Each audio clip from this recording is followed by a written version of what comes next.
तो आज का वीडियो है सीड एंड फ्रूट डेवलपमेंट के बारे में।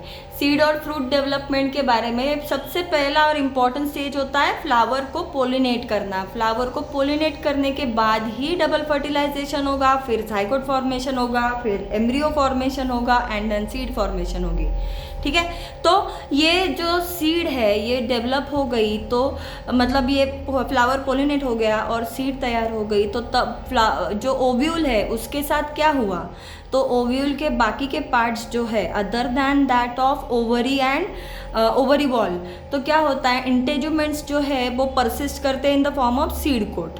सीड कोट इनर भी होता है, आउटर भी होता है। इनर सीड कोट को हम टेगमेन कहते हैं, आउटर सीड कोट को हम टेस्टा कहते हैं। नाउ इनर सीड कोट कैसा होता है, it is thin and membranes. ना न्यूसेलस इन ओव्यूल, न्यूसेलस जो होता है ओव्यूल के अंदर का वो भी परसिस्ट करता है कभी कभी। कैसे परसिस्ट करता है, थिन पेपरी लेयर में। थिन पेपरी लेयर का नाम क्या है, पेरिस्पर्म, और वो कौन से प्लांट्स में पाया जाता है, ब्लैक पेपर और बीट में ना। समटाइम्स फूड रिसर्च भी एंडोस्पर्म पे आएंगे। तो एंडोस्पर्म जो है कभी कभी पार्शियली यूजअप होता है। जब वो पार्शियली यूजअप होता है तब क्या होता है, वो एंडोस्पर्म उस सीड का कॉन्स्पीशियस हिस्सा होता है। और कॉन्स्पीशियस का मतलब क्या, उस सीड का ज़्यादातर हिस्सा एंडोस्पर्म से बना हुआ रहता है। Such a seeds are endospermic और albuminous seeds. Example castor, coconut, maize etcetera. Now sometimes food reserve in endosperm is completely use up, पूरी तरीके से यूज होता है, एंडोस्पर्म गायब हो जाता है, और ऐसे सीड्स को हम नॉन एंडोस्पर्मिक या एक्स अल्ब्यूमिनस सीड्स कहते हैं। ऐसे सीड्स को हम नॉन एंडोस्पर्मिक या एक्स अल्ब्यूमिनस सीड्स भी कहते हैं। एग्जाम्पल क्या उसका, pea, bean etcetera. Now next is cotyledons. Cotyledons कुछ नॉन एंडोस्पर्मिक सीड में उसका फंक्शन क्या होता है, it is use for food storage and it is use as a first photosynthetic organ.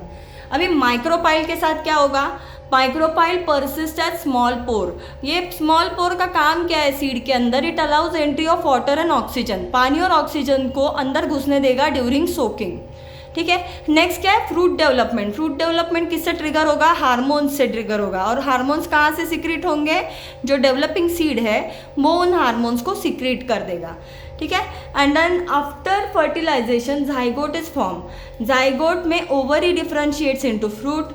Ovary wall जो है वो पेरिकार्प बन जाएगा। पेरिकार्प 3 लेयर का होता है। पेरिकार्प का जो ये जो 3 लेयर्स है it gets differentiated into fleshy fruit like mango, coconut etcetera. ठीक है, तो हमने क्या देखा, फर्टिलाइजेशन के बाद जाइगोट फॉर्म हो गया। जाइगोट में ओवरी और ओवरी वॉल, ये जो है 2 चीज़ें ध्यान में रखनी है। Ovary differentiates into fruit, ovary wall differentiates into pericarp. 3 layered basically जो would get differentiated into fleshy fruit like mango, coconut etc. Now we are going to look at significance of fruit development. तो उसमें क्या है, fruits provide nourishment. जो developing seeds है उनको nourishment यानी जो न्यूट्रिशन नेसेसरी होता है सीड्स को डेवलप होने वाले, उसको प्रोवाइड करने का काम फ्रूट्स करते हैं। दूसरा पॉइंट क्या है, fruit protects the seed. Immature condition में जब वो सीड होती है तो फ्रूट का काम रहता है उसे प्रोटेक्ट करने का। फिर seeds are important propagating organ. एक जैसा दूसरा प्लांट तैयार करने की क्षमता केवल सीड्स में होती है। So seeds are important propagating organs. Now seeds and fruit develop into special devices, मतलब सीड्स को डिस्पर्स करना है, इधर उधर बिखर देने हैं।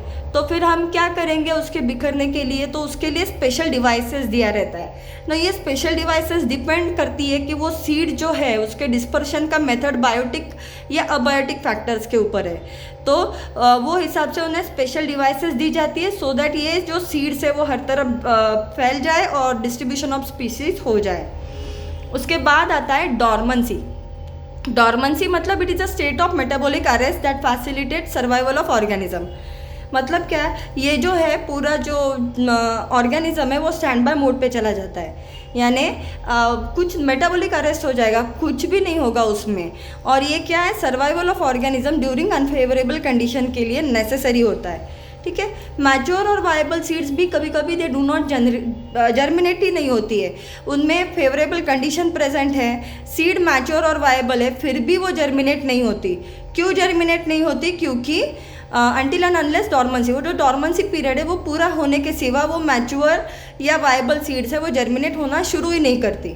ना नेक्स्ट इज एपोमिक्सिस। एपोमिक्सिस एक अजीब फिनोमिनन है जिससे एम्ब्रियो बन जाता है bye asexual method of reproduction. मतलब एपोमिक्सिस में ना तो फॉर्मेशन ऑफ गैमेट होता है ना तो एक्ट ऑफ फर्टिलाइजेशन होता है। तो एपोमिक्सिस के बारे में we will study in our next lecture. If you find this information valuable, kindly subscribe to my channel.